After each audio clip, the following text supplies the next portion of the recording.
Class 12th Applied Mathematics Practical 6 Trend Function. The trend function is an Excel statistical function that calculates the linear trend line to the arrays of known y and known x. The function extends the linear trend line to calculate the additional y values for a new set of x values. It uses the least squares method to find the line of best fit and then uses it to calculate the new y values for the provided new x values. It is a great forecasting function and is widely used by financial analysts and technical analysts. The formula for trend function is given by equal to trend known y's comma known x comma new x comma constant, then close the bracket and then press Ctrl Shift and enter. So now we learn this trend function in Excel sheet. So here we are. So we'll first of all let us increase the cell size. So we'll drag till say a bigger number. So here we are, we have taken more than 100 and increase the font size to 16. So now we can see this that the cell size have increased, and let us merge.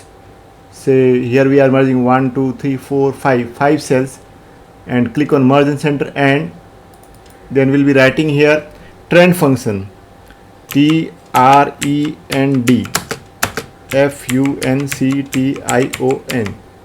Then just will increase the size, the font size will increase to 16, and so this trend function, let us make it bold.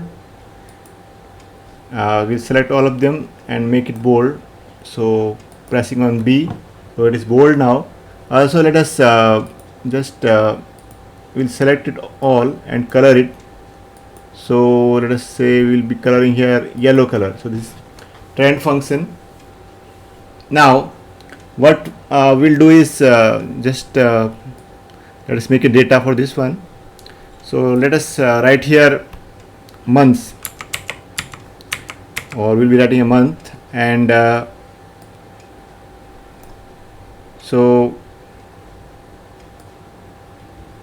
here we are month. Then here we'll be writing actual sales, and here third column will take for say estimated sales. So estimated sales. So this font size will increase again to 16, and we'll give here proper spacing, so just drag it here, and this also. So here we are. So the actual sales, estimated sales, and so now here spacing is not proper, so just dragging it here also. So now what we'll do is we'll take sales for say 1 year or 12 months, and we'll assume that for next 5 months what will be the sales which are possible. So let us start from say May 20. We'll write here May, then 20, and then just we'll drag it downwards, and here we can say here so till we have taken May, so by April 21 it will be 12 months. So here we are having these are 12 months, and then we'll drag it for say 5 more months. 1 2 3 4 5 months. So let us suppose that we are having the sales for these for the first 12 months. So we can assume any. Suppose we assume that the sale for the month May for the month May 2020 is say 3,000 rupees. So we'll write here 3,000, and next month just we'll here the data which we'll make is linear. That is the growth will not be an exponential growth, so it will be a linear growth. So we'll take data in that way only. Let us take the next sale be say 3,400, and then July 20 let us take say 4,000, and then next 4,000 say 200, or here 4,300 we have taken, so let it be 4,300. Then next say 4,900, and next let's take it say 5,000, I say 300. Then 5,000, say 800. Then let us take 6,000. Then 6,500. Then next let us take 6,600, and 6,000, say 950. Then let us take 7,400, or say 7,390.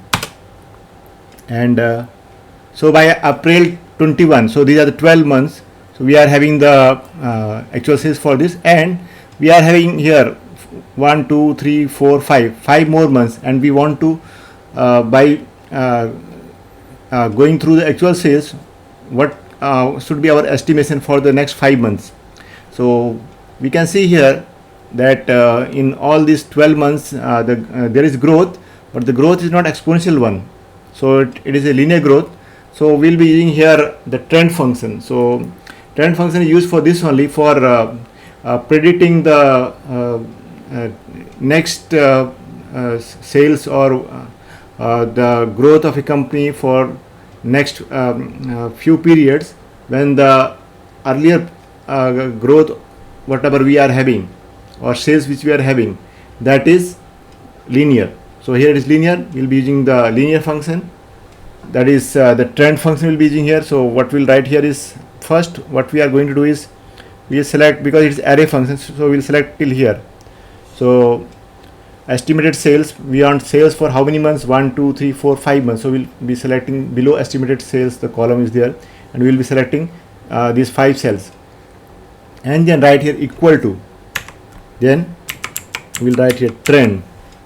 After that put curve bracket, and then select all these are here. If you see that, what is this, known y, so these are known y's, then put comma, then select all the known x. It's very simple, whatever is written here, that only we have to apply. So known x, then again put comma, and then here we are having new x, means we want the values of the actual we want the sales for the 5 months, and what is our x in this case, x is these 5 months, so we'll select these.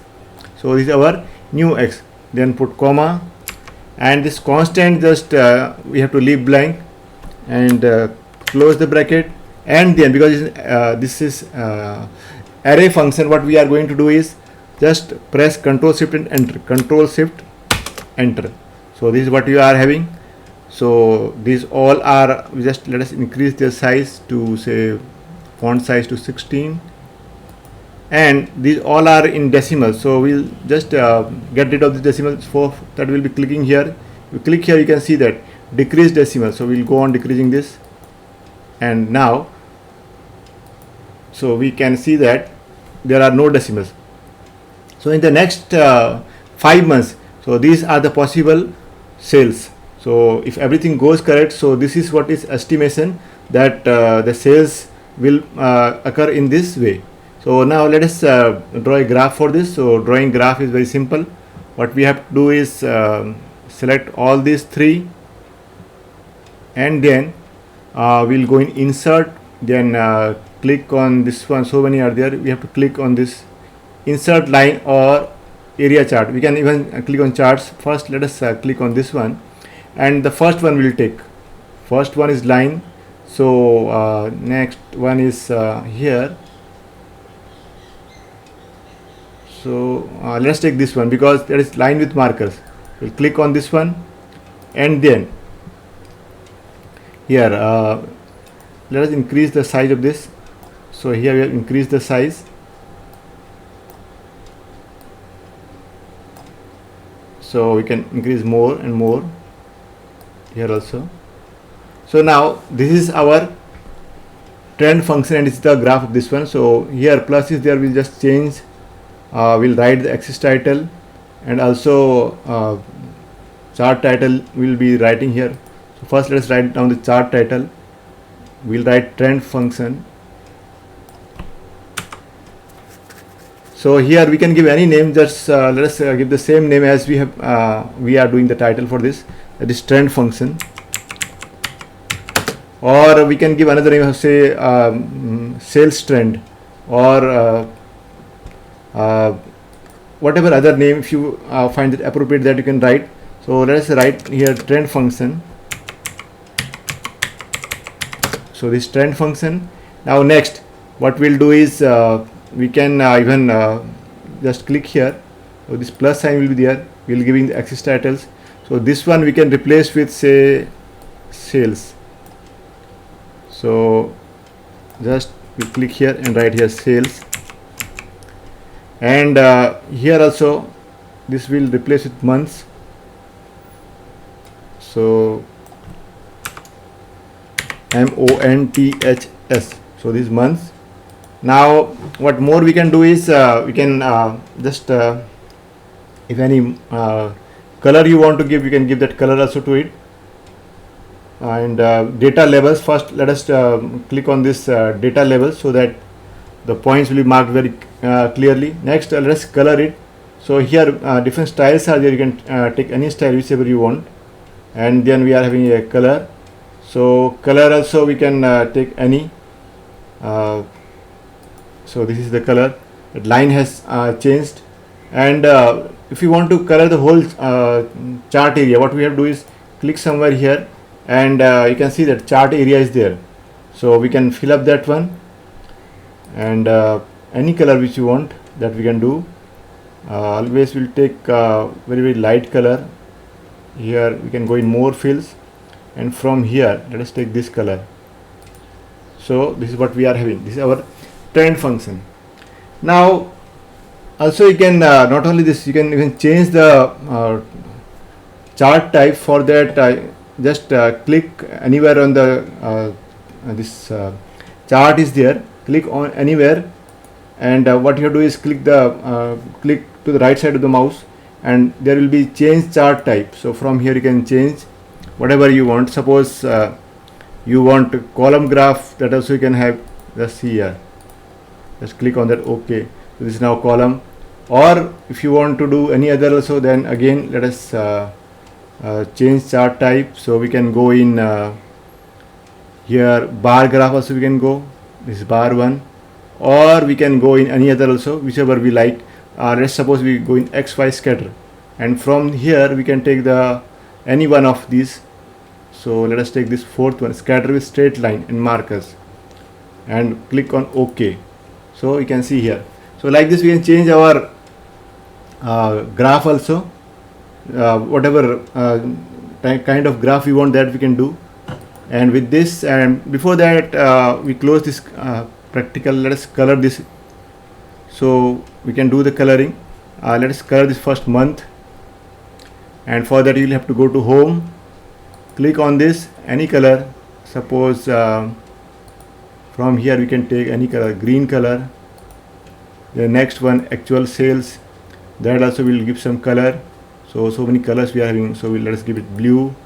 And then again here third one, any other color, say here light blue.